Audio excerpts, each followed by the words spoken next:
ನಮಸ್ಕಾರ, welcome to ಸ್ವರಾಜ್ಯ chemistry channel. ನನ್ನ ಹೆಸರು ಜಿ ಸ್ಮಿತಾ. ಈ ಚಾನಲ್ ಮೂಲಕ ಕೆಮಿಸ್ಟ್ರಿ ಸಬ್ಜೆಕ್ಟ್ ರಿಲೇಟೆಡ್ ಕೆಲವು ಟಾಪಿಕ್ಗಳ ವಿಡಿಯೋಗಳನ್ನ ಅಪ್ಲೋಡ್ ಮಾಡಲಾಗುತ್ತೆ. ಈ ವಿಡಿಯೋಗಳು ನಿಮಗೆ ಯೂಸ್ಫುಲ್ ಅನ್ಸಿರೋ ಚಾನಲ್ನ ಸಬ್ಸ್ಕ್ರೈಬ್ ಮಾಡ್ಕೊಳ್ಳಿ. ವಿಡಿಯೋ ಇಷ್ಟ ಆಗಿದ್ದರೆ ಲೈಕ್ ಮಾಡಿ, ಬೇರೆಯವ್ರಿಗೆ ಯೂಸ್ ಆಗುತ್ತೆ ಅನ್ನೋದಾದರೆ ಇದನ್ನು ಶೇರ್ ಮಾಡಿ. ಇವತ್ತು ಈ ವಿಡಿಯೋದಲ್ಲಿ ಡಿಸ್ಕಷನ್ ಮಾಡ್ತಾರೋ ಟಾಪಿಕ್ ಬಂದು ಆಸ್ಮೋಸಿಸ್ ಬಗ್ಗೆ. ಇದು ಆಸ್ಮೋಸಿಸಲ್ಲಿ 4th ವಿಡಿಯೋ. ಇಲ್ಲಿ ಡಿಸ್ಕಷನ್ ಮಾಡ್ತಾರೋ ಕಾನ್ಸೆಪ್ಟ್ ಬಂದು ಐಸೋಟೋನಿಕ್ ಅಂತಂದ್ರೇನು, ಐಪೋಟೋನಿಕ್, ಹಾಗೆ ಐಪೋಟೋನಿಕ್ ಸೊಲ್ಯೂಷನ್ ಅಂತಂದ್ರೇನು, ಬಯೋಲಾಜಿಕಲ್ ಇಂಪಾರ್ಟೆನ್ಸ್ ಆಫ್ ಆಸ್ಮೋಸಿಸು ಮತ್ತು some phenomena on the basis of osmosis. ಇಷ್ಟು ಕಾನ್ಸೆಪ್ಟನ್ನು ಈ ವಿಡಿಯೋದಲ್ಲಿ ನಾನು ಡಿಸ್ಕಷನ್ ಮಾಡ್ತಾ ಇದ್ದೀನಿ. ಸೊ ಫಸ್ಟು ಕಾನ್ಸೆಪ್ಟ್ ಹೋಗೋಣ. ಐಸೋಟೋನಿಕ್ಕು, ಹೈಪರ್ಟೋನಿಕ್ಕು, ಹೈಪೋಟೋನಿಕ್ ಸೊಲ್ಯೂಷನ್ ಅಂತಂದರೆ ಏನು. ಸೊ ಇದನ್ನೆಲ್ಲನೂ ಎಕ್ಸ್ಪ್ಲೇನ್ ಮಾಡಬೇಕು ಅಂತಂದರೆ ನಿಮಗೆ ಆಸ್ಮೋಟಿಕ್ ಪ್ರೆಷರ್ ಬೇಸಿಕ್ ಮೇಲೆ ನಾವು ಎಕ್ಸ್ಪ್ಲೇನ್ ಮಾಡ್ತೀವಿ. ಇನ್ನು ಆಸ್ಮೋಟಿಕ್ ಪ್ರೆಷರ್ ಅಂತಂದರೆ ಗೊತ್ತಿದೆ, ಅದನ್ನು ಯಾವ ಥರ ಇಂಡಿಕೇಟ್ ಮಾಡ್ತೀವಿ ನಾವು, ಪೈ ಸಿಂಬಲಿಂದ ಇಂಡಿಕೇಟ್ ಮಾಡ್ತೀವಿ. ಇನ್ನು ಆಸ್ಮೋಟಿಕ್ ಪ್ರೆಷರ್ ಏನಾಗಿರುತ್ತೆ, it is directly proportional to the concentration and temperature. Concentration ಮತ್ತು ಟೆಂಪ್ರೇಚರ್ಗೆ ಡೈರೆಕ್ಟಾಗಿ ಪ್ರಪೋರ್ಷನಲ್ ಆಗಿರುತ್ತೆ. ಅಂದರೆ ಮೋಲರ್ ಕಾನ್ಸಂಟ್ರೇಷನ್ ಇನ್ಕ್ರೀಸ್ ಆಗ್ತಾ ಇದ್ದಂಗೆ ಏನಾಗುತ್ತೆ, ಆಸ್ಮೋಟಿಕ್ ಪ್ರೆಷರ್ ಇನ್ಕ್ರೀಸ್ ಆಗ್ತಾ ಇರುತ್ತೆ. ಡಿಕ್ರೀಸ್ ಆಗ್ತಾ ಇದ್ದಂಗೆ ಏನಾಗುತ್ತೆ ಅಂತಂದರೆ ಆಸ್ಮೋಟಿಕ್ ಪ್ರೆಷರು ಸಹ ಡಿಕ್ರೀಸ್ ಆಗ್ತಾ ಇದೆ. ಅದೇ ಥರ ಟೆಂಪ್ರೇಚರು ಸಹ, ಟೆಂಪ್ರೇಚರ್ ಇನ್ಕ್ರೀಸ್ ಆಗ್ತಾ ಇದ್ದರೆ ಆಸ್ಮೋಟಿಕ್ ಪ್ರೆಷರು ಸಹ ಇನ್ಕ್ರೀಸ್ ಆಗ್ತಾ ಇರುತ್ತೆ. ಟೆಂಪ್ರೇಚರ್ ಡಿಕ್ರೀಸ್ ಆಗ್ತಾ ಇದ್ದರೆ ಆಸ್ಮೋಟಿಕ್ ಪ್ರೆಷರು ಸಹ ಡಿಕ್ರೀಸ್ ಆಗ್ತಾ ಇರುತ್ತೆ. ಇನ್ನು ನಾವು ಈ ಪ್ರಪೋರ್ಷನಲ್ ತೆಗಿಯೋಕ್ಕೋಸ್ಕರ ಏನು ಮಾಡ್ತೀವಿ, ಇಲ್ಲಿ ಆರ್ ಅಂತ ಒಂದು ಕಾನ್ಸೆಪ್ಟನ್ನು ಇಂಟ್ರೊಡ್ಯೂಸ್ ಮಾಡ್ತೀವಿ ನಾವು.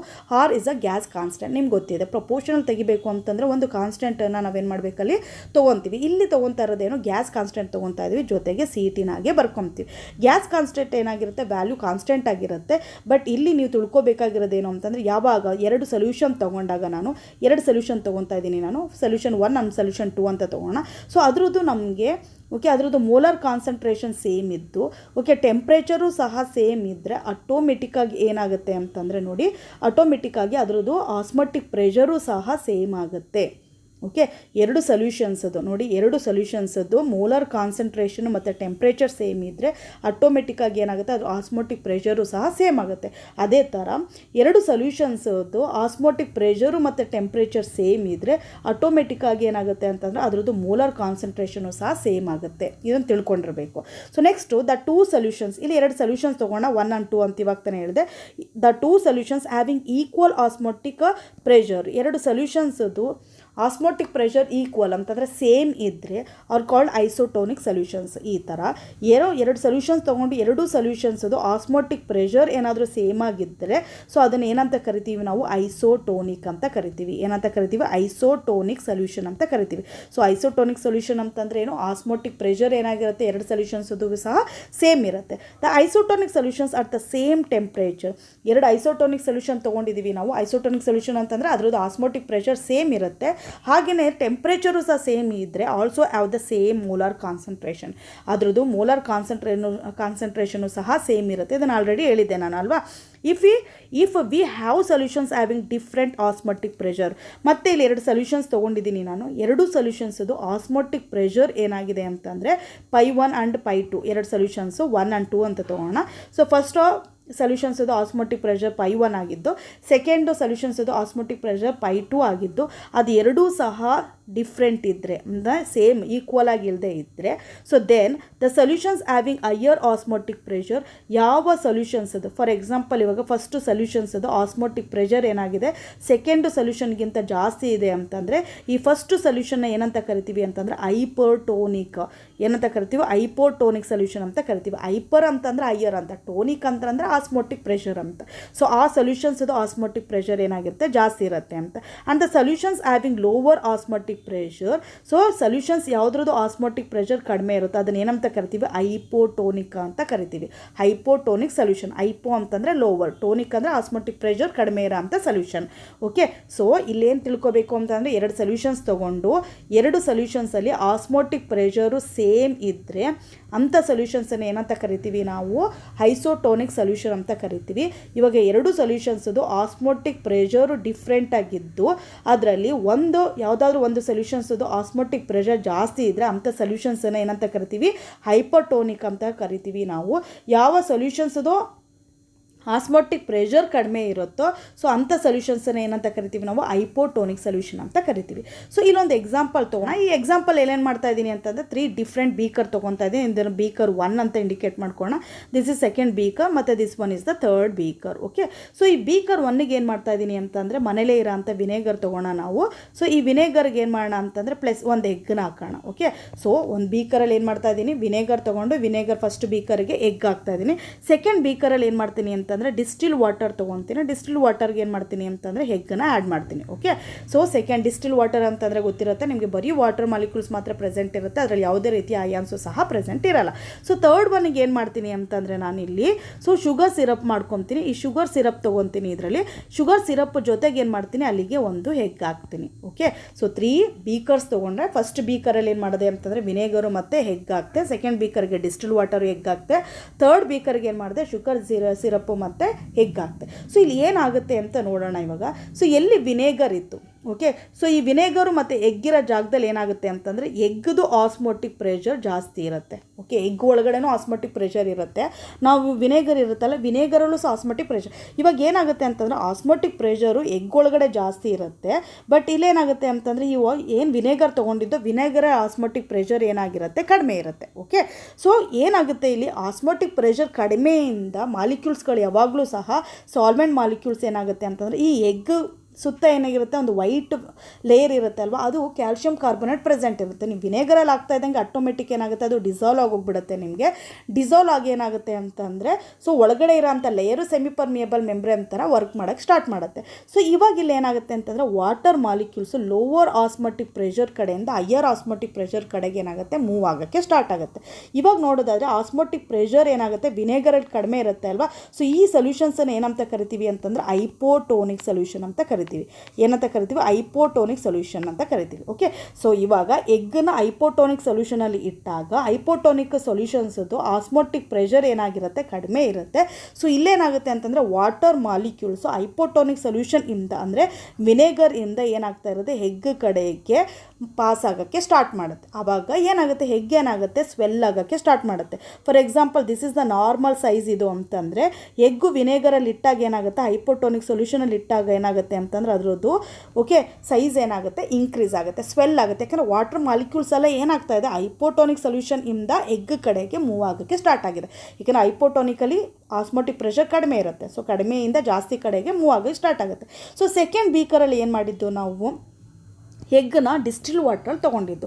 ಇಲ್ಲೇನಾಗ್ತಾ ಇದೆ ಅಂತಂದರೆ ಆಸ್ಮೋಟಿಕ್ ಪ್ರೆಷರ್ ಏನಾಗ್ತಾ ಇದೆ ಈ ಡಿಸ್ಟಿಲ್ ವಾಟ್ರಲ್ಲೂ ಸಹ ಹಾಗೇನೆ ಎಗ್ಗಲ್ಲೂ ಸಹ ಸೇಮ್ ಇದೆ. ಆಸ್ಮೋಟಿಕ್ ಪ್ರೆಷರ್ ಏನಾಗ್ತಾ ಇದೆ ಡಿಸ್ಟಿಲ್ ವಾಟರು ಮತ್ತು ಎಗ್ಗು ಎರಡರಲ್ಲೂ ಸಹ ಸೇಮ್ ಇದೆ. ಅಂದರೆ ಅಲ್ಲಿಗೆ ಏನಾಗ್ತಾ ಇದೆ ಅಂತಂದರೆ ಯಾವುದೇ ರೀತಿಯ ವಾಟರ್ ಮಾಲಿಕ್ಯೂಲ್ಸು ಎಗ್ ಒಳಗಡೆಗೂ ಬರ್ತಾ ಇಲ್ಲ, ಹಾಗೆಯೇ ಎಗ್ಗಿಂದ ಹೊರ್ಗಡೆಗೂ ಸಹ ಹೋಗ್ತಾ ಇಲ್ಲ. ಓಕೆ, ಒಳಗಡೆಗೂ ಬರ್ತಾ ಇಲ್ಲ ಹೊರಗಡೆಗೂ ಹೋಗ್ತಾ ಇಲ್ಲ ಅಂತಂದರೆ ಎಗ್ ಏನಾಗುತ್ತೆ ಹಾಗೆ ಉಳ್ಕೊಳ್ಳುತ್ತೆ. This is the first one. ಇದು ಸೆಕೆಂಡ್ ಒನ್ನಲ್ಲಿ ಹಾಗೆ ಉಳ್ಕೊಬಿಡುತ್ತೆ. ಇನ್ನು ಥರ್ಡ್ ಒನ್ಗೆ ಹೋಗೋಣ ನಾವು. ಥರ್ಡ್ ಒನ್ನಲ್ಲಿ ಏನು ಮಾಡಿದ್ದೀವಿ ಅಂತಂದರೆ ನಾವು ಸಿರಪ್ ತೊಗೊಂಡಿದ್ದೀವಿ ಅಲ್ವಾ. ಸೊ ಈ ಸಿರಪ್ಪಲ್ಲಿ ಏನಾಗುತ್ತೆ ಅಂತಂದರೆ ಸಿರಪ್ ಅಂದ ತಕ್ಷಣ ಕಾನ್ಸಂಟ್ರೇಷನ್ ಜಾಸ್ತಿ ಇರುತ್ತೆ, ಮೋಲಾರ್ ಕಾನ್ಸಂಟ್ರೇಷನ್ ಏನಾಗಿರುತ್ತೆ ಅಲ್ಲಿ ಜಾಸ್ತಿ ಇರುತ್ತೆ. ಈ ಸೊಲ್ಯೂಷನ್ಸನ್ನು ಏನಂತ ಕರಿತೀವಿ ಗೊತ್ತಾ ನಾವು, ಹೈಪರ್ಟೋನಿಕ್ ಸೊಲ್ಯೂಷನ್ ಅಂತ ಕರಿತೀವಿ. ಹೈಪರ್ಟೋನಿಕ್. ಸೊ ಹೈಪರ್ಟೋನಿಕ್ ಸೊಲ್ಯೂಷನಲ್ಲಿ ಏನಾಗುತ್ತೆ ಅಂತಂದರೆ ಆಸ್ಮೋಟಿಕ್ ಪ್ರೆಷರು ಇದರಲ್ಲಿ ಜಾಸ್ತಿ ಇರುತ್ತೆ, ಎಗ್ ಒಳಗಡೆ ಏನಾಗಿರುತ್ತೆ ಆಸ್ಮೋಟಿಕ್ ಪ್ರೆಷರ್ ಕಡಿಮೆ ಇರುತ್ತೆ. ಸೊ ಆಸ್ಮೋಟಿಕ್ ಪ್ರೆಷರ್ ಜಾಸ್ತಿ ಇರೋ ಕಡೆಗೆ ಏನಾಗುತ್ತೆ ವಾಟರ್ ಮಾಲಿಕ್ಯೂಲ್ಸ್ ಮೂವ್ ಆಗೋಕ್ಕೆ ಸ್ಟಾರ್ಟ್ ಆಗುತ್ತೆ. ಅಂತಂದರೆ ಎಗ್ ಒಳಗಡೆ ಇರೋಂಥ ವಾಟರ್ ಮಾಲಿಕ್ಯೂಲ್ಸ್ ಎಲ್ಲ ಇವಾಗ ಏನಾಗುತ್ತೆ ಸಿರಪ್ ಕಡೆಗೆ ಮೂವ್ ಆಗೋಕ್ಕೆ ಸ್ಟಾರ್ಟ್ ಆಗುತ್ತೆ. ಆಟೋಮೆಟಿಕಲಿ ಏನಾಗುತ್ತೆ ಎಗ್ ಸೈಜ್ ಏನಾಗುತ್ತೆ ಡಿಕ್ರೀಸ್ ಆಗುತ್ತೆ, ಅಂದರೆ ಎಗ್ಗು ಸಿಂಕ್ ಆಗೋಕ್ಕೆ ಸ್ಟಾರ್ಟ್ ಆಗುತ್ತೆ. ಓಕೆ, ಸೊ ಇರೆಗ್ಯುಲರ್ ಶೇಪು ಬಂದುಬಿಡುತ್ತೆ, ಅದರಲ್ಲಿರೋ ವಾಟರ್ ಕಂಟೆಂಟೆಲ್ಲ ಏನಾಗುತ್ತೆ ಹೊರಗಡೆ ಬರೋಕ್ಕೆ ಸ್ಟಾರ್ಟ್ ಆಗೋಗ್ಬಿಡುತ್ತೆ ನಿಮಗೆ. So this is a 3 type. So ಇಲ್ಲಿ ಯೂಸ್ ಮಾಡ್ತಾ ಥರ್ಡ್ ಒನ್ನಲ್ಲಿ ಯೂಸ್ ಮಾಡ್ತಾ ಇರೋ ಸೊಲ್ಯೂಷನ್ ಯಾವುದು ನಾವು ಹೈಪರ್ಟೋನಿಕ್. ಸೊ ಹೈಪರ್ಟೋನಿಕ್ ಸೊಲ್ಯೂಷನ್ಗೆ ಯಾವುದೇ ರೀತಿಯ ಓಕೆ ಏನೇ ಒಂದು ಆಬ್ಜೆಕ್ಟ್ ಸೆಮಿಪರ್ಮಿಯಬಲ್ ಮೆಂಬ್ರೇನ್ ಇರೋಂಥ ಆಬ್ಜೆಕ್ಟ್ ಹಾಕಿದ್ರೆ ಸೆಲ್ಲಾದರೂ ಹಾಕಿದ್ರೆ ಅಲ್ಲಿ ಏನಾಗುತ್ತೆ ಶ್ರಿಂಕೇಜ್ ಆಗುತ್ತೆ. ಸೊ ವಾಟರ್ ಮಾಲಿಕ್ಯೂಲ್ಸು ಇರೋ ಅಂಥ ಆಬ್ಜೆಕ್ಟಲ್ಲಿರೋದೆಲ್ಲ ಏನಾಗುತ್ತೆ ಹೊರಗಡೆ ಬರೋಕ್ಕೆ ಸ್ಟಾರ್ಟ್ ಆಗುತ್ತೆ. ನೀವು ಅದೇ ಐಸೋಟೋನಿಕ್ಗೆ ಹಾಕಿದ್ರೆ ಅದರಲ್ಲಿ ಯಾವುದೇ ರೀತಿಯ ಸೈಜಲ್ಲೂ ಸಹ ಡಿಫ್ರೆನ್ಸ್ ಆಗೋಲ್ಲ, ಅದು ಹಾಗೆ ಉಳ್ಕೊಂಡಿರುತ್ತೆ. ಯಾಕೆಂದರೆ ಇನ್ನೂ ಔಟು ಎರಡೂ ಸಹ ಆಗೋದಿಲ್ಲ ಇಲ್ಲಿ. ಸೊ ನೆಕ್ಸ್ಟ್ ನೀವು ಅದೇನ ಹೈಪೋಟೋನಿಕ್ ತೊಗೊಂಡಾಗ ಏನಾಗುತ್ತೆ ಅಂತಂದರೆ ಸೈಜು ಇನ್ಕ್ರೀಸ್ ಆಗುತ್ತೆ. ಯಾಕೆ ಅಂತಂದರೆ ಅಲ್ಲಿ ಸೊಲ್ಯೂಷನ್ ಯಾವ ತೊಗೊಂಡಿದ್ದೋ ಹೈಪೋಟೋನಿಕ್ ತೊಗೊಂಡಿದ್ದು, ಇಲ್ಲಿ ವಾಟರ್ ಮಾಲಿಕ್ಯೂಲ್ಸ್ ಏನಾಗುತ್ತೆ ಅಂತಂದರೆ ನಾವು ತೊಗೊಂಡಿರೋ ಸೊಲ್ಯೂಷನ್ ಕಡೆಯಿಂದ ನಾವು ತೊಗೊಂಡಿರೋ ಆಬ್ಜೆಕ್ಟ್ ಅಥವಾ ಸೆಲ್ ಕಡೆಗೆ ಮೂವ್ ಆಗೋಕ್ಕೆ ಸ್ಟಾರ್ಟ್ ಆಗುತ್ತೆ. This is the concept. So concept ಅರ್ಥ ಆಯಿತು ಅನ್ಕೊತೀನಿ. ನೆಕ್ಸ್ಟ್ ಕಾನ್ಸೆಪ್ಟ್ ಬಂದು biological importance of osmosis. So biological importance of osmosis ಏನೇನಿದೆ ಅಂತ ನೋಡೋದಾದರೆ, osmosis place on important role in absorption of water by the plants from the soil. ನಿಮ್ಗೆ already ಗೊತ್ತಿದೆ, ಪ್ಲ್ಯಾಂಟ್ಗಳಿಗೆ water ತುಂಬ ಇಂಪಾರ್ಟೆಂಟ್ ಆಗುತ್ತೆ. ಸೊ ನಾವಿವಾಗ ಯಾವುದೇ ಒಂದು ಪ್ಲ್ಯಾಂಟಿಗೆ ವಾಟರ್ ಹಾಕಿದ ತಕ್ಷಣ ವಾಟರ್ ಏನಾಗುತ್ತೆ, ಅಬ್ಸರ್ಬ್ ಆಗುತ್ತೆ. ಯಾವ ಕಡೆಯಿಂದ ಅಬ್ಸರ್ಬ್ ಆಗುತ್ತೆ, ರೂಟಿಂದ ಅಬ್ಸರ್ಬ್ ಆಗುತ್ತೆ. ನಮಗೆಲ್ಲ ಗೊತ್ತಿರೋ ಅಂಥ ವಿಷಯನೇ. ಸೊ ಆದರೆ ಇದು ರೂಟಿಂದ ಯಾವ ಥರ ಅಬ್ಸರ್ವ್ ಮಾಡ್ಕೊಳ್ಳುತ್ತೆ ಅನ್ನೋದೇ ನೋಡಿ ನಮಗಿರೋದು, ಅದು ಆಸ್ಮೋಸಿಸ್ ಥ್ರೂ ಏನಾಗುತ್ತೆ, ಅಬ್ಸರ್ಬ್ ಆಗುತ್ತೆ.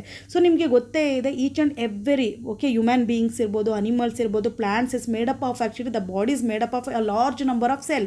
ಪ್ರತಿಯೊಂದು ಹ್ಯೂಮನ್ ಬೀಯಿಂಗ್ಸು ಅಥವಾ ಅನಿಮಲ್ಸು ಅಥವಾ ಪ್ಲಾಂಟು ಯಾವುದೇ ತೊಗೊಂಡ್ರು ಸಹ ಅದ್ರ ಬಾಡಿ ಯಾವುದರಿಂದ ಆಗಿರುತ್ತೆ, ಲಾರ್ಜ್ ನಂಬರ್ ಆಫ್ ಸೆಲ್ಸಿಂದ ಆಗಿರುತ್ತೆ. So each and every cell actually is made up of cytoplasmic membrane. ಪ್ರತಿಯೊಂದು ಸೆಲ್ಲಲ್ಲೂ ಏನಾಗಿರುತ್ತೆ ಅಂತಂದರೆ ಸೈಟೋಪ್ಲಾಸ್ಮಿಕ್ ವಾಲ್ ಇರುತ್ತೆ.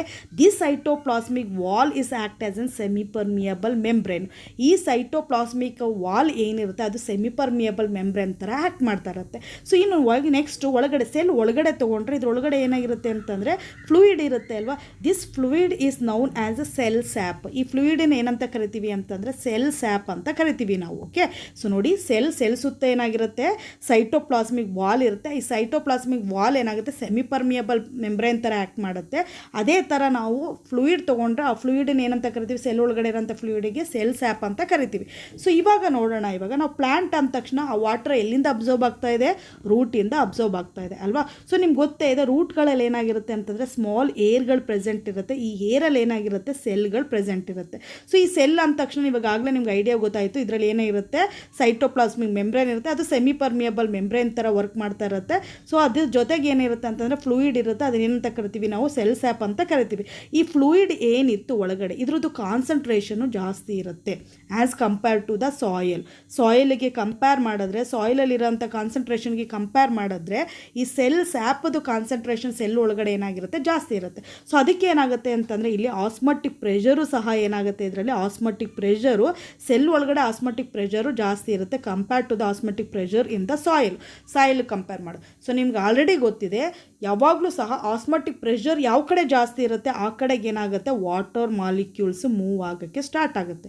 ಅಂತಂದರೆ ಇವಾಗ ಸೊ ಸಾಯಿಲಲ್ಲಿ ಆಸ್ಮೋಟಿಕ್ ಪ್ರೆಷರು ಕಡಿಮೆ ಇದೆ, ಸೊ ಸೆಲ್ ಒಳಗಡೆ ಆಸ್ಮೋಟಿಕ್ ಪ್ರೆಷರ್ ಜಾಸ್ತಿ ಇದೆ. ಹಾಗೆ ಕಾನ್ಸಂಟ್ರೇಷನ್ನು ಸಾಯಿಲಲ್ಲಿ ಕಡಿಮೆ ಇದೆ, ಸೆಲ್ಲಲ್ಲಿ ಜಾಸ್ತಿ ಇದೆ. ಅಂದರೆ ವಾಟರ್ ಮಾಲಿಕ್ಯೂಲ್ಸು ಸೊ ಲೋವರ್ ಕಾನ್ಸಂಟ್ರೇಷನಿಂದ ಹೈಯರ್ ಕಾನ್ಸಂಟ್ರೇಷನ್ ಕಡೆಗೆ ಏನಾಯಿತು, ಮೂವ್ ಆಗೋಕ್ಕೆ ಸ್ಟಾರ್ಟ್ ಮಾಡ್ತು ಥ್ರೂ ಅ ಸೆಮಿಪರ್ಮಿಯಬಲ್ ಮೆಂಬ್ರೇನ್ ಅಲ್ವಾ. So this is known as the osmosis. ಹಾಗಾದರೆ ರೂಟ್ಗಳು ಇವಾಗ ಹೇಳಿ, ರೂಟು ವಾಟರ್ನ ಯಾವ ಥರ ಅಬ್ಸರ್ವ್ ಮಾಡ್ಕೊಳ್ಳುತ್ತೆ, ಯಾವ process through, osmosis process through ಏನಾಗುತ್ತೆ, ಅಬ್ಸರ್ವ್ ಆಗುತ್ತೆ. ಇನ್ನು ವಾಟರ್ ಒಳಗಡೆ ಹೋಗ್ತಾ ಇದ್ದಂಗೆ, ಇವಾಗ ಇದೊಂದು ಸೆಲ್ ಒಳಗಡೆ ವಾಟರ್ ಹೋಗ್ತಾ ಇದ್ದಂಗೆ ಅಲ್ಲೊಂದು ಪ್ರೆಷರ್ ಕ್ರಿಯೇಟ್ ಆಗುತ್ತೆ. ಆ ಪ್ರೆಷರ್ನ ಏನಂತ ಕರಿತೀವಿ, ಟರ್ಗರ್ ಪ್ರೆಷರ್ ಅಂತ ಕರಿತೀವಿ ನಾವು. ಏನಂತ ಕರಿತೀವಿ, ಟರ್ಗರ್ ಪ್ರೆಷರ್ ಅಂತ ಕರಿತೀವಿ. ಈ ಪ್ರೆಷರಿಂದ ಏನಾಗುತ್ತೆ ಅಂತಂದರೆ ನೋಡಿ, ವಾಟರ್ ರೂಟಿಂದ ಅಬ್ಸರ್ವ್ ಆಯಿತು, ನೆಕ್ಸ್ಟ್ ಎಲ್ಲಿಗೆ ಹೋಗಬೇಕು, ಎಲ್ಲಿಗೆ ಟ್ರಾನ್ಸ್ಪೋರ್ಟ್ ಆಗಬೇಕು, ಅದು ಸ್ಟೆಮ್ಗೆ ಮತ್ತು ಅದರ್ ಪಾರ್ಟ್ಸ್ ಆಫ್ ದ ಬಾಡಿಗೆ ಟ್ರಾನ್ಸ್ಪೋರ್ಟ್ ಆಗಬೇಕು. ಈ ಟ್ರಾನ್ಸ್ಪೋರ್ಟ್ ಯಾವ ಥರ ಆಗುತ್ತೆ ಅಂತಂದರೆ ಆಸ್ಮೋಸಿಸ್ ಥ್ರೂ ಆಗುತ್ತೆ. ಯಾಕೆಂದರೆ ಆಸ್ಮೋಸಿಸಿಂದ ಏನಾಗುತ್ತೆ, ಟರ್ಗರ್ ಪ್ರೆಷರ್ ಏನಾಗುತ್ತೆ, ಕ್ರಿಯೇಟ್ ಆಗುತ್ತೆ ಸೆಲ್ಲಲ್ಲಿ. ಸೊ ಸೆಲ್ಲಲ್ಲಿ ಟರ್ಗರ್ ಪ್ರೆಷರ್ ಕ್ರಿಯೇಟ್ ಆಗ್ತಾ ಇದ್ದಂಗೆ ವಾಟರ್ ಏನಾಗುತ್ತೆ, ಬೇರೆ ಪಾರ್ಟ್ಸ್ಗಳಿಗೆ ಸಹ ಏನಾಗುತ್ತೆ, ವಾಟರು ಮೂವ್ ಆಗೋಕ್ಕೆ ಅಥವಾ ಪಾಸ್ ಆಗೋಕ್ಕೆ ಸ್ಟಾರ್ಟ್ ಆಗುತ್ತೆ. ನೋಡೋಣ ಇಲ್ಲಿ, plants and animals bodies are made up of very large number of cell. ಹೇಳಿದೆ ನಿಮಗೆ, each cell is made up of living cytoplasmic wall. ಪ್ರತಿಯೊಂದು ಸೆಲ್ಲಲ್ಲೂ ಸಹ ಸೈಟೋಪ್ಲಾಸ್ಮಿಕ್ ವಾಲ್ ಇರುತ್ತೆ which act as an semipermeable. So ಇದು ಸೆಮಿಪರ್ಮಿಯಬಲ್ ಮೆಂಬ್ರೇನ್ ಥರ work ಮಾಡ್ತಾ ಇರುತ್ತೆ. ಆ cell contains a fluid called cell sap. Cell ಒಳಗಡೆ ಏನಂತ ಫ್ಲೂಯಿಡನ್ನ ಏನಂತ ಕರಿತೀವಿ, ಸೆಲ್ ಸ್ಯಾಪ್ ಅಂತ ಕರಿತೀವಿ. Plants absorb water from the soil through their roots. ಪ್ಲಾಂಟ್ಗಳು ವಾಟರ್ನ ರೂಟ್ಸ್ ಮೂಲಕ ಏನು ಮಾಡ್ತವೆ, ಅಬ್ಸರ್ವ್ ಮಾಡ್ಕೊಳ್ತವೆ ಡ್ಯೂ ಟು ಆಸ್ಮೋಸಿಸ್. ಯಾಕೆಂದರೆ ಆಸ್ಮೋಸಿಸಿಂದ. ಸೊ ಬಿಕಾಸ್ ಯಾಕೆ ಅಂದರೆ concentration of the cell sap inside the root hair cell is higher. Okay, is ಬರಬೇಕು ಇಲ್ಲಿ, is higher than that of the water presented in the soil. So ಇಲ್ಲಿ cell ಸ್ಯಾಪಲ್ಲಿರೋಂಥ concentration water present ಇಲ್ಲಿ ಇರುತ್ತಲ್ಲ ನೋಡಿ, ಯಾವುದರಲ್ಲಿ ಸಾಯಿಲಲ್ಲಿರೋದಕ್ಕಿಂತ ಏನಾಗಿರುತ್ತೆ, ಜಾಸ್ತಿ ಇರುತ್ತೆ. ಆಟೋಮೆಟಿಕ್ಕಾಗಿ ಆವಾಗ ವಾಟರ್ ಏನಾಗುತ್ತೆ ಅಂತಂದರೆ ಲೋವರಿಂದ ಹೈಯರ್ ಕಾನ್ಸಂಟ್ರೇಷನ್ ಕಡೆಗೆ ಮೂವ್ ಆಗೋಕ್ಕೆ ಸ್ಟಾರ್ಟ್ ಮಾಡುತ್ತೆ.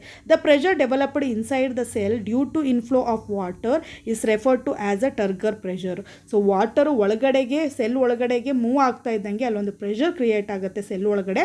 ಅದನ್ನೇನಂತ ಏನಂತ ಕರಿತೀವಿ, ಟರ್ಗರ್ ಪ್ರೆಷರ್ ಅಂತ ಕರಿತೀವಿ. The water thus absorbed in further transport to the stem and other parts of the plant. ಏನು ಅಬ್ಸಾರ್ಬ್ ಆಯಿತು ವಾಟರು, ನೆಕ್ಸ್ಟ್ ಅದೇನಾಗುತ್ತೆ ಸ್ಟೆಮ್ಮು ಮತ್ತು other parts of the plant ಕಡೆಗೆ ಏನಾಗುತ್ತೆ ಟ್ರಾನ್ಸ್ಪೋರ್ಟ್ ಆಗುತ್ತೆ. ಇದಕ್ಕೆ ಯಾವ್ದು ಕಾರಣ, ಟರ್ಗರ್ ಪ್ರೆಷರ್ ಕಾರಣ. ಟರ್ಗರ್ ಪ್ರೆಷರ್ ಕ್ರಿಯೇಟ್ ಆಗೋಕ್ಕೆ ಯಾವ್ದು ಕಾರಣ, ಆಸ್ಮೋಸಿಸ್. ಓವರ್ ಆಲ್ ಏನಾಗುತ್ತೆ ಆಸ್ಮೋಸಿಸ್ ಮೇಲೆ ಡಿಪೆಂಡ್ ಆಗುತ್ತೆ. If the cell comes in contact with solutions with higher osmotic pressure than the cell ಸ್ಯಾಪ್ಗಿಂತ ಜಾಸ್ತಿ ಹೈಯರ್ ಆಸ್ಮೋಟಿಕ್ ಪ್ರೆಷರ್ ಇರೋಂಥ ಸೊಲ್ಯೂಷನ್ಸ್ ತೊಗೊಂಡಾಗ ನಾವು then the cell would shrink due to water going out of the cell through cell wall. So ನಾನು ಇಲ್ಲೊಂದು solutions ತೊಗೊತೀನಿ. Okay, so ಇಲ್ಲೊಂದು solutions ತೊಗೊತೀನಿ. ಈ ಸೊಲ್ಯೂಷನ್ಸ್ ಕಾನ್ಸಂಟ್ರೇಷನ್ ಏನಾಗಿರುತ್ತೆ ಅಂತಂದರೆ, ನಾನು ತೊಗೊಂಡ್ರೆ ಅಂಥ ಸೆಲ್ ಏನಿರುತ್ತೆ, ಸೆಲ್ ಒಳಗಡೆ ಏನಿರುತ್ತೆ ಸೆಲ್ ಸ್ಯಾಪ್ ಇರುತ್ತೆ ಅಲ್ವಾ, ಸೆಲ್ ಸ್ಯಾಪ್ಗಿಂತ ಇರೋದು ಆಸ್ಮೋಟಿಕ್ ಪ್ರೆಷರು ಜಾಸ್ತಿ ಇರುತ್ತೆ. ಹಾಗೆಯೇ ಕಾನ್ಸಂಟ್ರೇಷನು ಸಹ ಜಾಸ್ತಿ ಇರುತ್ತೆ. ಸೊ ಇದ್ರ ಒಳಗಡೆ ಏನಾಗಿದೆ, ಕಾನ್ಸಂಟ್ರೇಷನು ಜಾಸ್ತಿ ಇದೆ ಮತ್ತು ಆಸ್ಮೋಟಿಕ್ ಪ್ರೆಷರು ಸಹ ಏನಾಗಿದೆ ಜಾಸ್ತಿ ಇದೆ. ಅದೇ ಸೆಲ್ ಒಳಗಡೆಗೆ ತೊಗೊಂಡಾಗ ಅದ್ರದ್ದು ಕಾನ್ಸಂಟ್ರೇಷನ್ ಏನಾಗಿದೆ ಕಡಿಮೆ ಇದೆ, ಆಸ್ಮೋಟಿಕ್ ಪ್ರೆಷರು ಸಹ ಏನಾಗಿದೆ ಕಡಿಮೆ ಇದೆ. ಸೊ ನಿಮ್ಗೆ ಗೊತ್ತೇ ಇದೆ, ಕಡಿಮೆಯಿಂದ ಜಾಸ್ತಿ ಕಡೆಗೆ ಏನಾಗುತ್ತೆ ಇಲ್ಲಿ ಮೂವ್ ಆಗೋಕ್ಕೆ ಸ್ಟಾರ್ಟ್ ಮಾಡುತ್ತೆ. ಅದು ಕಾನ್ಸಂಟ್ರೇಷನ್ ಇರ್ಬೋದು ಅಥವಾ ಆಸ್ಮೋಟಿಕ್ ಪ್ರೆಷರ್ ಇರ್ಬೋದು. ಸೊ ಇಲ್ಲಿ ಆಟೋಮೆಟಿಕ್ ಏನಾಗುತ್ತೆ ಅಂತಂದರೆ, ಸೆಲ್ ಒಳಗಡೆ ಇರೋಂಥ ವಾಟರ್ ಏನು ಪ್ರೆಸೆಂಟ್ ಇತ್ತು ವಾಟರು, ಈ ವಾಟರ್ ಎಲ್ಲ ಏನಾಗುತ್ತೆ ಹೊರಗಡೆ ಮೂವ್ ಆಗೋಕ್ಕೆ ಸ್ಟಾರ್ಟ್ ಮಾಡುತ್ತೆ. ಅಂತಂದರೆ ಸೊಲ್ಯೂಷನ್ಸ್ ಕಡೆಗೆ ಮೂವ್ ಆಗೋಕ್ಕೆ ಸ್ಟಾರ್ಟ್ ಮಾಡುತ್ತೆ. ಸೊ ನಾವು ತೊಗೊಂಡ್ರೆ ಸೊಲ್ಯೂಷನ್ಸಲ್ಲಿ ಆಸ್ಮೋಟಿಕ್ ಪ್ರೆಷರ್ ಜಾಸ್ತಿ ಇದೆ ಅಂತಂದರೆ ನಾವು ಯಾವ ಸೊಲ್ಯೂಷನ್ಸ್ ತೊಗೊಂಡಿದ್ದೀವಿ, ಇಲ್ಲಿ ಹೈಪೋಟೋನಿಕ್ ಸೊಲ್ಯೂಷನ್ನ ತೊಗೊಂಡಿದ್ದೀವಿ.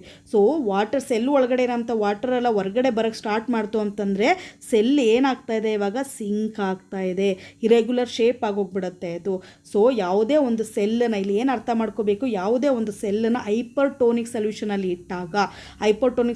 ಇಟ್ಟಾಗ ಏನಾಗುತ್ತೆ, ಆ ಸೆಲ್ ಏನಾಗುತ್ತೆ ಶ್ರಿಂಕ್ ಆಗುತ್ತೆ. ಓಕೆ, ಸೊ ಇದು ನೆನ್ಪಿಟ್ಕೋಬೇಕಾಗಿರೋದು. If the cells are placed in hypotonic solution, ಇವಾಗ ನಾವು ಹೈಪರ್ಟೋನಿಕ್ ತೊಗೊಂಡಿದ್ದು, ಇವಾಗ ಏನು ಮಾಡೋಣ ಅಂತಂದರೆ ಆ ಸೆಲ್ಲನ್ನೇ ಓಕೆ ಹೈಪರ್ಟೋನಿಕ್ ಬದಲು ಹೈಪೋಟೋನಿಕ್ ಸೊಲ್ಯೂಷನಲ್ಲಿ ತೊಗೊತೀನಿ. ಸೊ ಹೈಪೋಟೋನಿಕ್ ಸೊಲ್ಯೂಷನ್ ಅಂತಂದರೆ ನಿಮ್ಗೆ ಗೊತ್ತೇ ಇರುತ್ತೆ, ಆಸ್ಮೋಟಿಕ್ ಪ್ರೆಷರ್ ಏನಾಗಿರುತ್ತೆ ಸೆಲ್ಗಿಂತ ಕಡಿಮೆ ಇರುತ್ತೆ.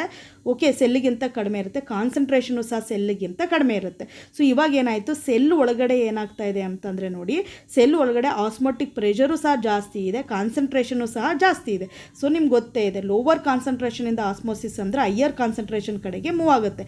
ಅಂತಂದರೆ ಇಲ್ಲಿ ಪ್ರೆಸೆಂಟ್ ಇರೋ ಅಂಥ ವಾಟರ್ ಸೊಲ್ಯೂಷನು, ಈ ಹೈಪೋಟೋನಿಕ್ ಸೊಲ್ಯೂಷನ್ ಇರೋಂಥ ವಾಟರ್ ಏನಾಗುತ್ತೆ ಅಂತಂದರೆ ಸೆಲ್ ಒಳಗಡೆಗೆ ಮೂವ್ ಆಗೋಕ್ಕೆ ಸ್ಟಾರ್ಟ್ ಆಗುತ್ತೆ. ಸೆಲ್ ಒಳಗಡೆ ಮೂವ್ ಆಗ್ತಾ ಇದ್ದಂಗೆ ಸೆಲ್ ಏನಾಗುತ್ತೆ, ಸ್ವೆಲ್ ಆಗುತ್ತೆ. ಅಂದರೆ ಅದ್ರದ್ದು ಸೈಜ್ ಏನಾಗುತ್ತೆ, ಇನ್ಕ್ರೀಸ್ ಆಗುತ್ತೆ. ಬಟ್ ಪ್ರತಿಯೊಂದಕ್ಕೂ ಅದರದೇ ಆದ ಒಂದು ಕೆಪಾಸಿಟಿ. ಫಾರ್ ಎಕ್ಸಾಂಪಲ್ ಬಲೂನ್ ತೊಗೊಂಡು ಬಲೂನ್ಗೆ ನಾವು ಏರ್ನ ಪಂಪ್ ಮಾಡ್ತಾನೆ ಇರ್ತೀವಿ ಅಂದ್ಕೊಳ್ಳಿ, ಬಟ್ ಒಂದು ಕೆಪಾಸಿಟಿ ಇರುತ್ತೆ, ಅದಕ್ಕಿಂತ ಜಾಸ್ತಿ ಏರ್ನ ಪಂಪ್ ಮಾಡೋಕ್ಕೆ ಹೋದಾಗ ಆಟೋಮೆಟಿಕ್ ಏನಾಗುತ್ತೆ, ಆ ಬಲೂನ್ ಏನಾಗುತ್ತೆ ಬರ್ಸ್ಟ್ ಆಗುತ್ತೆ. ಲೈಕ್ ದಟ್ ಆ್ಯಕ್ಚುಲಿ ಅದೇ ಥರ ಸೆಲ್ ಒಳಗಡೆಗೂ ಸಹ ವಾಟರ್ ಏನಾಗ್ತಾ ಇರುತ್ತೆ, ಮೂವ್ ಆಗ್ತಾ ಏನಾಗುತ್ತೆ ಅಂತಂದರೆ, ಸೊ ಅದು ಸ್ವೆಲ್ ಆಗ್ತಾ ಕೊನೆಗೆ ಏನಾಗುತ್ತೆ ಬರ್ಸ್ಟ್ ಆಗೋಗ್ಬಿಡುತ್ತೆ. ಓಕೆ, ಸೊ ಒಂದು ಏನೇನು ನೆನ್ಪಿಟ್ಕೋಬೇಕು ಇಲ್ಲಿ, ಹೈಪರ್ಟೋನಿಕ್ ಸೊಲ್ಯೂಷನಲ್ಲಿ ನಾವು ಸೆಲ್ಲನ್ನ ಇಟ್ಟಾಗ ಸೆಲ್ಲು ಸಿಂಕ್ ಆಗುತ್ತೆ, ಹೈಪೋಟೋನಿಕ್ ಸೊಲ್ಯೂಷನ್ ಇಟ್ಟಾಗ ಸೆಲ್ಲು ಸ್ವೆಲ್ ಆಗುತ್ತೆ.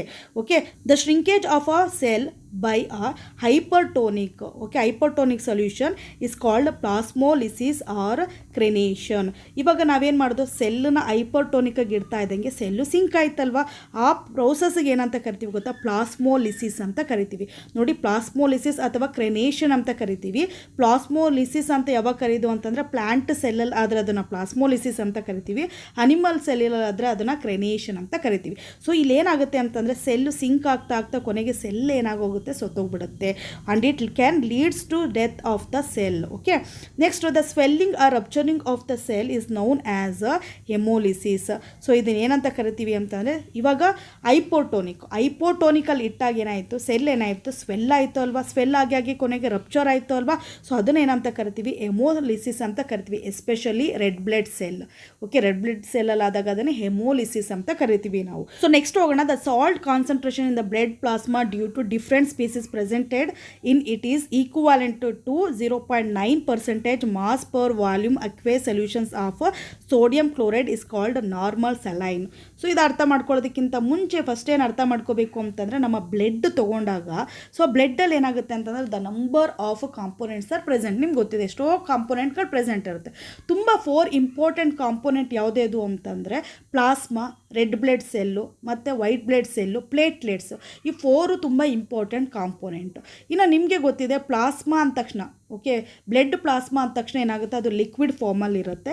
ಇನ್ನು ನೆಕ್ಸ್ಟ್ ನಮ್ಮದು ರೆಡ್ ಬ್ಲಡ್ ಸೆಲ್ ಅಂತಂದರೆ ಅದು ಯಾವ ಥರ ಇರುತ್ತೆ ನೋಡಿ, ಈ ಥರ ರೌಂಡ್ ಶೇಪಲ್ಲಿ ಎಷ್ಟೋ ಬ್ಲಡ್ ಸೆಲ್ಗಳು ಪ್ಲಾಸ್ಮಾದಲ್ಲಿ ಪ್ರೆಸೆಂಟ್ ಇರುತ್ತೆ. ಇವಾಗ ಪ್ಲಾಸ್ಮಾ ಅಂದ ತಕ್ಷಣ ಲಿಕ್ವಿಡ್ ಅಂದ ತಕ್ಷಣ ಅದರಲ್ಲಿ ಎಷ್ಟೋ ಸಾಲ್ಟ್ ಏನಾಗಿರುತ್ತೆ, ಡಿಸಾಲ್ವ್ ಆಗಿರುತ್ತೆ.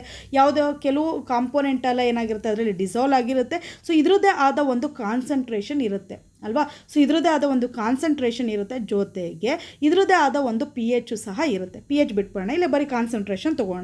ಸೊ ಅದೇ ಥರ ನಾವು ಇವಾಗ ರೆಡ್ ಬ್ಲಡ್ ಸೆಲ್ ಏನಿದೆ ಅಂತಂದರೆ, ಇವಾಗ ಪ್ಲಾಸ್ಮಾನ ನಾವು ಲಿಕ್ವಿಡ್ ಅಂತ ಕನ್ಸಿಡರ್ ಮಾಡಿಕೊಂಡು ಇವಾಗ ರೆಡ್ ಬ್ಲಡ್ ತೊಗೊಂಡಾಗ ರೆಡ್ ಬ್ಲಡ್ ಸೆಲ್ ಒಳಗಡೆನೂ ಸಹ ಒಂದು ಕಾನ್ಸಂಟ್ರೇಷನ್ ಇರುತ್ತೆ ಅಲ್ವಾ.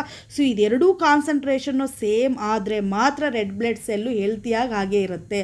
ಅಕಸ್ಮಾತ್ ಏನಾದ್ರೂ ನಾವು ತೊಗೊಂಡ್ರ ಅಂತ ಲಿಕ್ವಿಡ್ ಅಂತ ಪ್ಲಾಸ್ಮಾದು ಕಾನ್ಸಂಟ್ರೇಷನ್ ಚೇಂಜ್ ಆದರೆ ಏನಾಗುತ್ತೆ ಅಂತಂದರೆ ರೆಡ್ ಬ್ಲಡ್ ಸೆಲ್ಲದ ಶೇಪು ಸಹ ಏನಾಗುತ್ತೆ, ಚೇಂಜ್ ಆಗೋಕ್ಕೆ ಸ್ಟಾರ್ಟ್ ಆಗಿಬಿಡುತ್ತೆ. ಸೊ ಅದು ಸ್ವೆಲ್ ಆದರೂ ಆಗ್ಬೋದು, ಶ್ರಿಂಕ್ ಆದರೂ ಆಗ್ಬೋದು, ಏನಾದರೂ ಆಗ್ಬೋದು.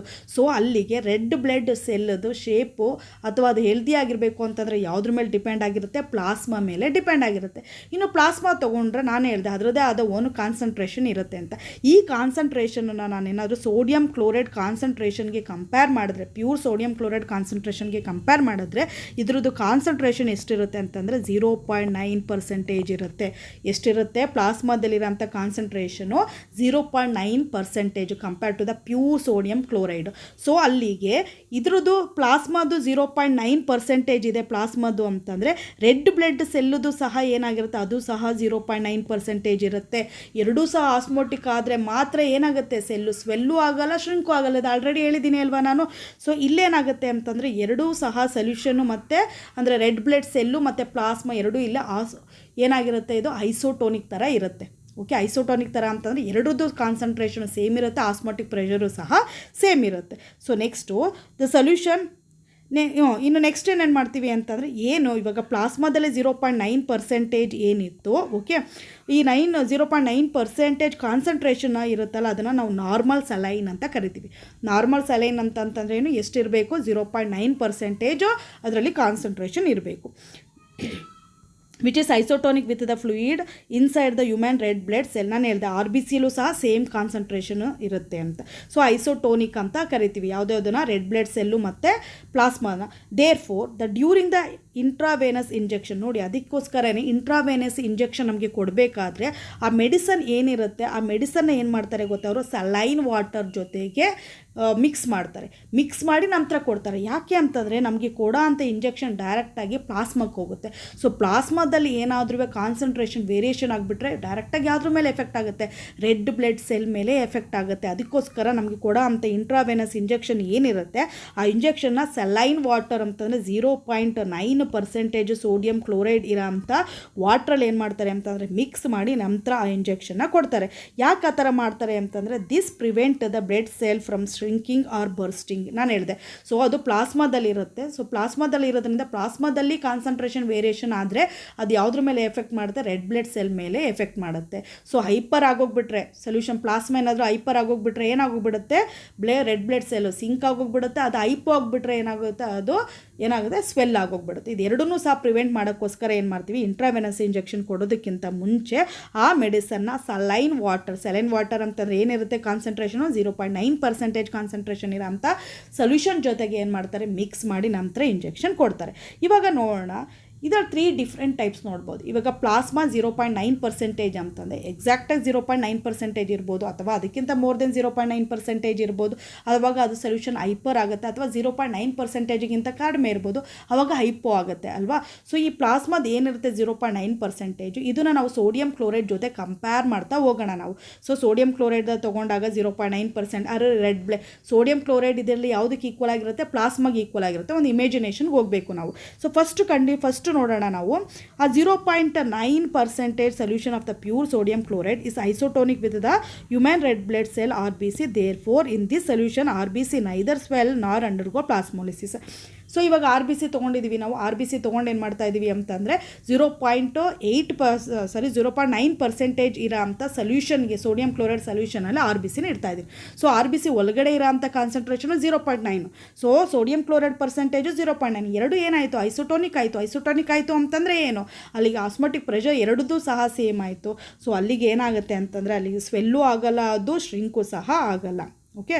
ಸೊ ಶ್ರಿಂಕ್ ಆದರೆ ಅದನ್ನು ಪ್ಲಾಸ್ಮೋಲಿಸಿಸ್ ಅಂತ ಕರಿತೀವಿ, ಸ್ವೆಲ್ ಆದರೆ ಅದನ್ನು ಏನಂತ ಕರಿತೀವಿ ನಾವು, ಹೆಮೋಲಿಸಿಸ್ ಅಂತ ಕರಿತೀವಿ. ಎರಡೂ ಸಹ ಇಲ್ಲಿ ಆಗಲ್ಲ. ನೆಕ್ಸ್ಟು ಅದೇ ಆ pure sodium chloride solution with concentration less than 0.9% is called ಹೈಪೋಟೋನಿಕ್ solution. On placing RBCs in this solution they will swell and even burst. So ಇವಾಗ ನಾವು ತೊಗೊಂಡಿರೋಂಥ ಸೋಡಿಯಂ ಕ್ಲೋರೈಡ್ ಸೊಲ್ಯೂಷನ್ ಅಂತಂದರೆ ಇವಾಗ ಪ್ಲಾಸ್ಮದು ಕಾನ್ಸಂಟ್ರೇಷನ್ ಚೇಂಜಸ್ ಆಗಿಬಿಟ್ಟಿದೆ. ಏನಾಗಿದೆ, ಪ್ಲಾಸ್ಮದು ಕಾನ್ಸಂಟ್ರೇಷನ್ ಏನಾಗಿದೆ, less than 0.9% ಆಗಿದೆ. Cell concentration 0.9 ಇದೆ, but plasma concentration 0.9ಗಿಂತ ಕಡಿಮೆ ಆಗಿದೆ.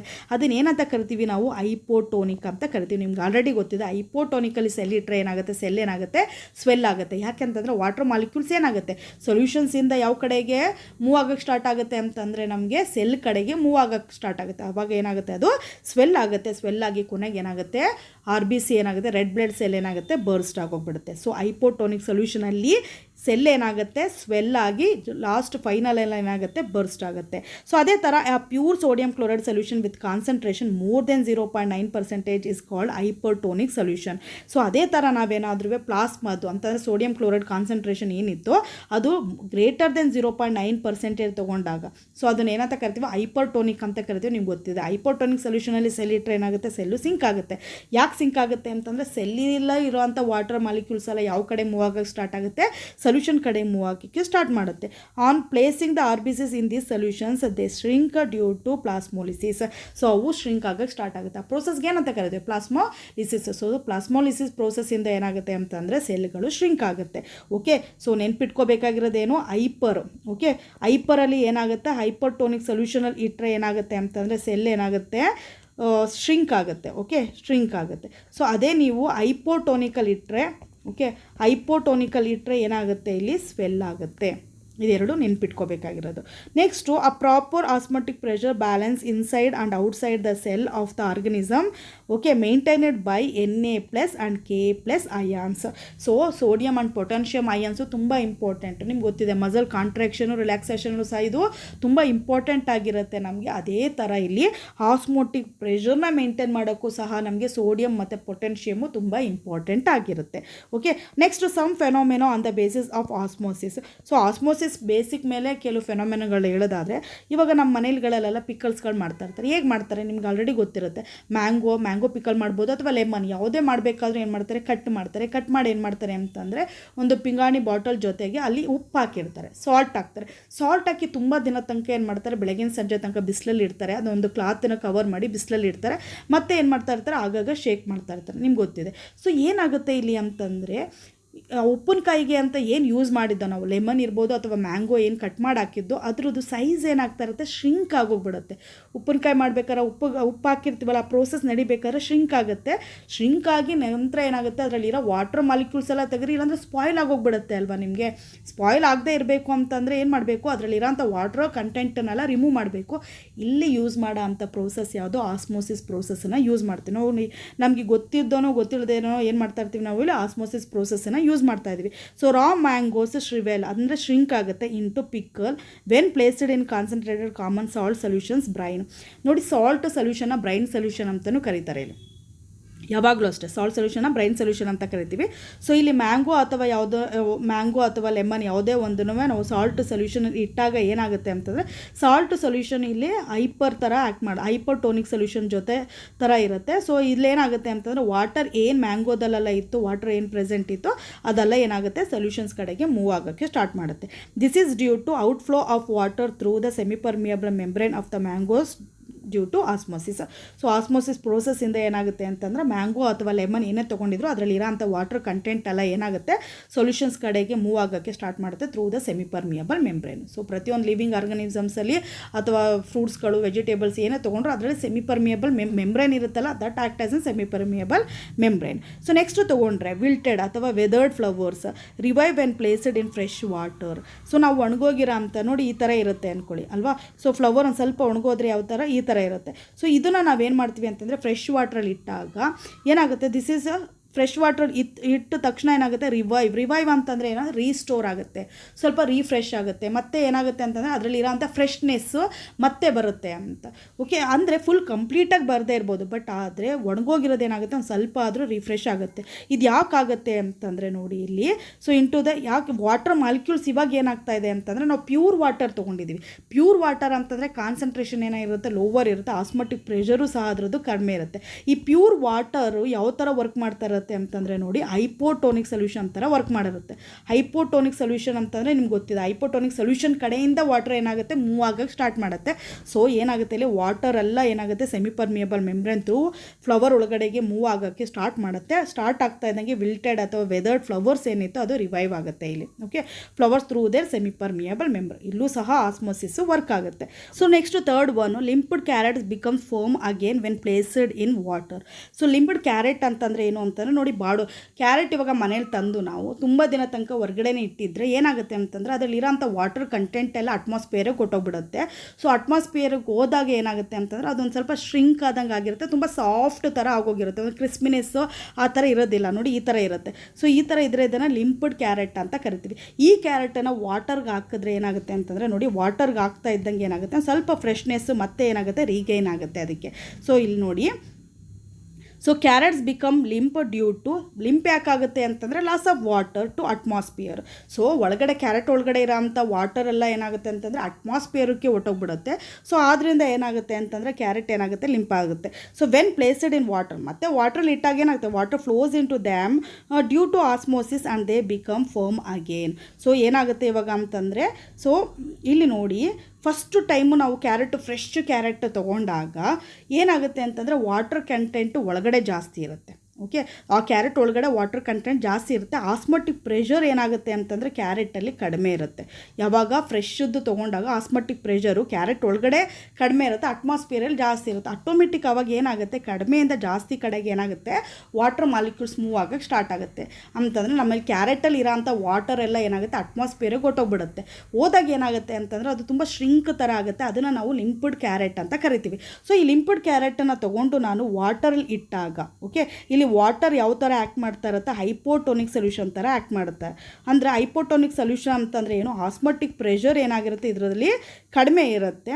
ಓಕೆ, ಕ್ಯಾರೆಟ್ ಒಳಗಡೆ ಆಸ್ಮೋಟಿಕ್ ಪ್ರೆಷರ್ ಏನಾಗಿರುತ್ತೆ ಇವಾಗ ಜಾಸ್ತಿ ಇರುತ್ತೆ. ಸೊ ಆಟೋಮೆಟಿಕ್ಕಾಗಿ ಕಡಿಮೆಯಿಂದ ಜಾಸ್ತಿ ಕಡೆಗೆ ಏನಾಗುತ್ತೆ ಅಂತಂದರೆ ವಾಟರ್ ಮಾಲಿಕ್ಯೂಲ್ಸ್ ಮೂವ್ ಆಗೋಕ್ಕೆ ಸ್ಟಾರ್ಟ್ ಮಾಡುತ್ತೆ. So through the semi permeable membrane. So osmosis ಆಗೋದ್ರಿಂದ ಇದೇನಾಗುತ್ತೆ, ಈ ಕ್ಯಾರೆಟ್ ಏನಾಗುತ್ತೆ ಮತ್ತೆ ಫರ್ಮ್ ಆಗುತ್ತೆ. ಸೊ ಬಾಡೋಗಿ ಇದಾಗಿರೋದು ಏನಾಗುತ್ತೆ ಸ್ವಲ್ಪ ಮತ್ತೆ ರಿಫ್ರೆಶ್ ಥರ ಆಗುತ್ತೆ.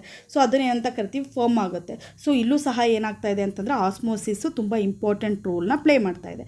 ಇನ್ನು ನೆಕ್ಸ್ಟ್ ಹೋಗೋಣ, preservation of meat by salting and that of fruits by adding sugar. ನಿಮಗೆ ಗೊತ್ತಿದೆ, ನಾವಿವಾಗ ಮಂಗಳೂರು ಸೈಡು ಈ ಕಡೆ ಎಲ್ಲ ಹೋದಾಗ ಏನಾಗುತ್ತೆ ಅಂತಂದರೆ ಅವರು ಈ ಫಿಶ್ಗಳನ್ನೆಲ್ಲ ಏನು ಮಾಡಿರ್ತಾರೆ, ಅಂದರೆ ಸಾಲ್ಟ್ ಹಾಕಿ ಬಿಸಿಲಲ್ಲಿ ಒಣಗಿಸಿ ಒಂದು ತಿಂಗಳುಗಟ್ಟಲೆ ಇಟ್ಕೊತಾರೆ. ಅವರು ತುಂಬ ತಿಂಗಳುಗಳವರೆಗೂ ಸಹ ಇದನ್ನು ಏನು ಮಾಡ್ತಾರೆ ಫಿಶನ್ನ ಸ್ಟೋರ್ ಮಾಡ್ತಾರೆ. ಸೊ ಅಂತಂದರೆ ಇವಾಗ ಅದೇ ಫಿಶನ್ನ ನಾವು ಸಾಲ್ಟ್ ಹಾಕ್ತೇನೆ ಹಾಗೇ ಇಟ್ಕೊಬಿಟ್ರೆ ಸ್ಟೋರ್ ಮಾಡೋಕ್ಕಾಗುತ್ತೆ ಇಲ್ಲ. ಅಂದರೆ ಇಲ್ಲಿ ಸಾಲ್ಟ್ ಹಾಕ್ದಾಗ ಅದೇ ಥರ ಮೀಟ್ ತೊಗೊಂಡಾಗಲೂ ಅಷ್ಟೇ, ಸಾಲ್ಟ್ ಹಾಕ್ದಾಗ ಏನು ಮಾಡ್ತೀವಿ ನಾವು ಯಾವುದೇ ಒಂದು ಮೀಟ್ ಅಂದರೆ ಮಾಂಸ ತೊಗೊಂಡಾಗ ಅದನ್ನು ಸ್ಟೋರ್ ಮಾಡ್ಕೋಬೋದು. ಇನ್ನು ಫ್ರೂಟ್ಸ್ ತೊಗೊಂಡಾಗಲೂ ಅಷ್ಟೇ, ಫ್ರೂಟ್ಸಿಗೆ ಶುಗರ್ ಹಾಕಿದಾಗ ಅದರದ್ದು ಲೈಫ್ ಇನ್ಕ್ರೀಸ್ ಆಗುತ್ತೆ. ಹೆಂಗೆ ಲೈಫ್ ಇನ್ಕ್ರೀಸ್ ಆಗುತ್ತೆ ಅಂತಂದರೆ ನೋಡಿ, ಯಾಕೆ ಅಂತಂದರೆ this is because the bacterium which is responsible for the spoiling them loses water in the salted meat or candied fruits due to osmosis. So ಇದು ಸ್ವಲ್ಪ ದಿನ, ಇವಾಗ ಫಾರ್ ಎಕ್ಸಾಂಪಲ್ ಮೀಟ್ ಬೆಳಗ್ಗೆ ತಂದ್ರೇ ಸಂಜೆ ತನಕ ಸ್ಮೆಲ್ ಬಂದುಬಿಡುತ್ತೆ, ಹಾಳೋಗ್ಬಿಡುತ್ತೆ ಅಲ್ವಾ. ಸೊ ಹಾಳೋಗುತ್ತೆ ಅಂತಂದರೆ ಯಾಕೆ ಹಾಳೋಗ್ತಾ ಇದೆ ಅಂತಂದರೆ ಅದರಲ್ಲಿ ಕೆಲವು ಬ್ಯಾಕ್ಟೀರಿಯಾಗಳು ಪ್ರೆಸೆಂಟ್ ಇರ್ತವೆ. ಆ ಬ್ಯಾಕ್ಟೀರಿಯಾಗಳು ಅವನು ಏನು ಮಾಡ್ತವೆ ಸ್ಪಾಯ್ಲ್ ಮಾಡ್ತವೆ. ಸೊ ಇನ್ನು ಹಣ್ಣುಗಳು ಅಷ್ಟೇ, ಸ್ವಲ್ಪ ದಿನ ಇಟ್ಟತಾ ಇದ್ರೆ ಹಂಗೆ ಹಣ್ಣು ಹಾಳೋಗ್ಬಿಡುತ್ತೆ. ಸೊ ಅದೇ ನೀವು ಏನು ಮಾಡ್ತೀರಾ ಅಂತಂದರೆ ಈ ಮಾಂಸನ ನಾವು ಸಾಲ್ಟಲ್ಲಿ ಹಾಕಿಟ್ಟಾಗ ಏನಾಗುತ್ತೆ ಅಂತಂದರೆ ಈ ಬ್ಯಾಕ್ಟೀರಿಯಾ ಒಳಗಡೆ ವಾಟರ್ ಕಂಟೆಂಟ್ ಇರುತ್ತೆ ಅಲ್ವಾ. ಸೊ ಈ ವಾಟರ್ ಕಂಟೆಂಟ್ ಎಲ್ಲ ಏನಾಗುತ್ತೆ ಅಂತಂದರೆ ಸಾಲ್ಟು ಹೈಪರ್ಟೋನಿಕ್ ಆಯಿತು. ಸೊ ಬ್ಯಾಕ್ಟೀರಿಯಾದಲ್ಲಿ ಇರೋದೇನಾಗುತ್ತೆ ಆಸ್ಮೋಟಿಕ್ ಪ್ರೆಷರ್ ಕಡಿಮೆ ಇರುತ್ತೆ. ಹೈಪರ್ಟೋನಿಕ್ ಅಂತಂದರೆ ಸಾಲ್ಟಲ್ಲಿ ಆಸ್ಮೋಟಿಕ್ ಪ್ರೆಷರ್ ಜಾಸ್ತಿ ಇರುತ್ತೆ. ಸೊ ಕಡಿಮೆಯಿಂದ ಜಾಸ್ತಿ ಕಡೆಗೆ ಮೂವ್ ಆಗೋಕ್ಕೆ ಬ್ಯಾಕ್ಟೀರಿಯಾ ಒಳಗಡೆ ಇರೋ ವಾಟರ್ ಎಲ್ಲ ಹೊರಗಡೆ ಬಂದುಬಿಡುತ್ತೆ. ಅಲ್ಲಿಗೆ ಬ್ಯಾಕ್ಟೀರಿಯಾ ಬ್ಯಾಕ್ಟೀರಿಯಾ ಏನಾಗೋಗ್ಬಿಡುತ್ತೆ, ಸೊತ್ತೋಗ್ಬಿಡುತ್ತೆ. ಈ ಬ್ಯಾಕ್ಟೀರಿಯಾನ ಸ್ಪಾಯ್ಲ್ ಮಾಡ್ತಾ ಇದ್ದಿದ್ದು. ಇದೇ ಥರ ನಾವು ಫ್ರೂಟ್ಸನ್ನು ಸಹ ಸಿರಪ್ಪಲ್ಲಿ ತೊಗೊಂಡಾಗ ನಿಮ್ಗೆ ಆಲ್ರೆಡಿ ಗೊತ್ತಿದೆ ಸಿಂಕ್ ಆಗೋದು. ನಾವು ರೆಡ್ ಬ್ಲಡ್ ಸೆಲ್ಲಲ್ಲೂ ನೋಡಿದೆ ನಾವು. ಇದು ಎಗ್ ತೊಗೊಂಡಾಗಲೂ ಸಹ ಏನು ಮಾಡೋದು, ನಾವು ಶುಗರ್ ಸಿರಪ್ ತೊಗೊಂಡು ಎಗ್ ಹಾಕಿದಾಗ ಎಗ್ ಸಿಂಕ್ ಆಗಿತ್ತು. ಅದೇ ಥರ ಏನಾಗುತ್ತೆ, ಈ ಬ್ಯಾಕ್ಟೀರಿಯಾಗಳಲ್ಲಿರೋಂಥ ವಾಟರೆಲ್ಲ ಸಿರಪ್ ಕಡೆಗೆ ಬಂದುಬಿಡುತ್ತೆ. ಅವಾಗ ಏನಾಗುತ್ತೆ ಅಂತಂದರೆ ನಿಮಗೆ ಆ ಫ್ರೂಟ್ಸನ್ನು ಸಹ ನಾವು ಲಾಂಗ್ ಟೈಮ್ ತನಕ ಇಟ್ಕೋಬೋದು. ಸೊ ಇಲ್ಲೇನಾಯಿತು ಅಂತಂದರೆ ಆಸ್ಮೋಸಿಸ್ ಇಲ್ಲೂ ಸಹ ಏನಾಯಿತು, ಇಂಪಾರ್ಟೆಂಟ್ ರೋಲ್ನ ಪ್ಲೇ ಮಾಡ್ತು. So next people taking a lot of salt or salty would develop swelling or puffiness of their tissues. Okay, a disease called oedema. ಇನ್ನು ತುಂಬ ಜಾಸ್ತಿ ಸಾಲ್ಟ್ ತೊಗೊಂಡ್ರೆ ಅಥವಾ ಸಾಲ್ಟಿ ಫುಡ್ಗಳನ್ನ ತಿಂದರೆ ಏನಾಗುತ್ತೆ ಅಂತಂದರೆ ನಮ್ಮ ಟಿಶ್ಯೂಗಳಿರುತ್ತಲ್ಲ, ಆ ಟಿಶ್ಯೂಗಳು ಸ್ವೆಲ್ ಆಗುತ್ತೆ ಅಥವಾ ಪಫಿನೆಸ್ ಥರ ಆಗುತ್ತೆ. ಈ ಡಿಸೀಸ್ಗೆ ಏನಂತ ಕರಿತೀವಿ ಅಂತಂದರೆ ನಾವು ಅಡೇಮಾ ಅಂತ ಕರಿತೀವಿ. ನಿಮ್ಗೆ ಗೊತ್ತಿದೆ ಒಂದೊಂದು ಸರಿ ಏನಾಗುತ್ತೆ ಅಂತಂದರೆ ಸಡನ್ನಾಗಿ ನಮ್ಮ ಕಾಲುಗಳಲ್ಲಿ ಏನಾಗುತ್ತೆ, ಸ್ವೆಲ್ಲಿಂಗ್ ತೋರಿಸ್ಕೊಳುತ್ತೆ. ನಮ್ಗೆ ಯಾವುದೇ ರೀತಿಯ ಬಿ ಪಿನೂ ಇರಲ್ಲ, ಬಟ್ ಏನಾಗ್ತಾ ಇರುತ್ತೆ ಅಂತಂದರೆ ಕಾಲೆಲ್ಲ ತುಂಬ ಸ್ವೆಲ್ ಆಗ್ತಾ ಇರುತ್ತೆ. ಆಗಾಗ ಅಂತಂದರೆ ನಾವಿಲ್ಲಿ ಏನು ಇಂಡಿಕೇಟ್ ಮಾಡ್ತಾ ಇರುತ್ತೆ, ನಾವು ತೊಗೊಳ್ತಾ ಇರೋ ಸಾಲ್ಟು ತುಂಬ ಜಾಸ್ತಿ ತೊಗೊತಾ ಇದ್ದೀವಿ ಅಂದರೆ ನಮ್ಮ ಬಾಡಿಗೆ ಬೇಕಾಗಿರೋದಕ್ಕಿಂತ ಜಾಸ್ತಿ ಏನು ಮಾಡ್ತಾ ಇದ್ವಿ, ಸಾಲ್ಟನ್ನು ಕನ್ಸ್ಯೂಮ್ ಮಾಡ್ಕೊತಾ ಇದ್ದೀವಿ ಅಂತ ಇಂಡಿಕೇಟ್ ಮಾಡುತ್ತೆ. ಸೊ ಈ ಥರ ಸ್ವೆಲ್ ಆಗುತ್ತಲ್ಲ ನೋಡಿ, ಇದು ಈ ಡಿಸೀಸ್ಗೆ ಏನಂತ ಕರಿತೀವಿ ಅಂತಂದರೆ ಅಡೇಮಾ ಅಂತ ಕರಿತೀವಿ. ಇನ್ನು ಕೆಲವು ಡಯಟಿಂಗ್ ನೋಡಬಹುದು ನೀವು. ಯಾವ ಡಯಟಿಂಗ್ ಮಾಡ್ತಾ ಇರ್ತಾರೆ ಅವರು ತುಂಬ ಕಡಿಮೆ ಸಾಲ್ಟ್ ಯೂಸ್ ಮಾಡ್ತಾ ಇರ್ತಾರೆ. ಜೊತೆಗೆ ಏನು ಅಂತಂದರೆ ಕೆಲವುದಕ್ಕೆ ಅವರು ಸಾಲ್ಟೇ ಯೂಸ್ ಮಾಡಲ್ಲ. ಯಾಕೆ ಅಂತಂದರೆ ನಾವು ಸಾಲ್ಟು ಜಾಸ್ತಿ ಯೂಸ್ ಮಾಡಿದಷ್ಟು ಈ ವಾಟರ್ ಏನಾಗುತ್ತೆ ಅಂತಂದರೆ ನಮ್ಮ ಟಿಶ್ಯೂ ಸೆಲ್ಲು ಮತ್ತು ಇಂಟರ್ ಸೆಲ್ಯುಲರ್ ಸ್ಪೇಸ್ ಮಧ್ಯೆ ಇರೋಂಥ ವಾಟರು ಅದು ಒಳಗಡೆಗೆ ಹೋದಷ್ಟು ಏನಾಗಬೇಕು, ಹೊರಗಡೆಗೂ ಬರ್ತಾ ಇರಬೇಕು. ಓಕೆ, ಸೊ ಎರಡೂ ಸಹ ಸೇಮ್ ಇದ್ದರೆ ಏನಾಗುತ್ತೆ ಅಂತಂದರೆ ಸ್ವೆಲ್ಲಿಂಗ್ ಆಗಲ್ಲ. ಸೊ ಒಳಗಡೆ ಹೋಗ್ತಾ ಇರೋ ಅಮೌಂಟು ಜಾಸ್ತಿ ಆಗಿ ಹೊರಗಡೆ ಬರ್ತಾ ಇರೋದು ಕಡಿಮೆ ಆದರೆ ಆಟೋಮೆಟಿಕ್ ವಾಟರ್ ಏನಾಗ್ತಾ ಇದೆ, ಟಿಶ್ಯೂ ಅಲ್ಲೇ ಉಳ್ಕೊಳ್ಳೋಕೆ ಸ್ಟಾರ್ಟ್ ಆಗ್ತಾ ಇದೆ. ಉಳ್ಕೊಂಡಾಗ ಏನಾಗುತ್ತೆ, ಸ್ವೆಲ್ ಆಗುತ್ತೆ. ಆವಾಗ ಬಾಡಿನೂ ಸಹ ಏನಾಗುತ್ತೆ, ನಮಗೆ ದಪ್ಪ ಇದ್ದಂಗೆ ಕಾಣಿಸ್ತಾ ಇರುತ್ತೆ. ಅದಕ್ಕೋಸ್ಕರ ಡಯಟಿಂಗ್ ಮಾಡಬೇಕಾದ್ರೆ ಸಾಲ್ಟ್ ಕಡಿಮೆ ತೊಗೊತಾರೆ. ಜೊತೆಗೆ ನಮ್ಮ ಕಾಲು ತುಂಬ ಊದ್ಕೊತಾ ಇದೆ ಅಂತಂದರೆ ಅಲ್ಲಿಗೆ ಏನು ಇಂಡಿಕೇಟ್ ಮಾಡ್ತಾ ಇದೆ, ಅಲ್ಲಿ ವಾಟರ್ ಕಂಟೆಂಟು ಜಾಸ್ತಿ ಆಗ್ತಾಯಿದೆ. ಅಂದರೆ ನಾವು ತೊಗೊಳ್ತಾ ಇರೋಂಥ ಸಾಲ್ಟ್ ಏನು ಮಾಡಬೇಕು, ನಾವು ಕನ್ಸ್ಯೂಮ್ ಮಾಡ್ತಾ ಇರೋಂಥ ಸಾಲ್ಟನ್ನು ನಾವು ಕಡಿಮೆ ಮಾಡಬೇಕು ಅಂತ ನೋಡಿ.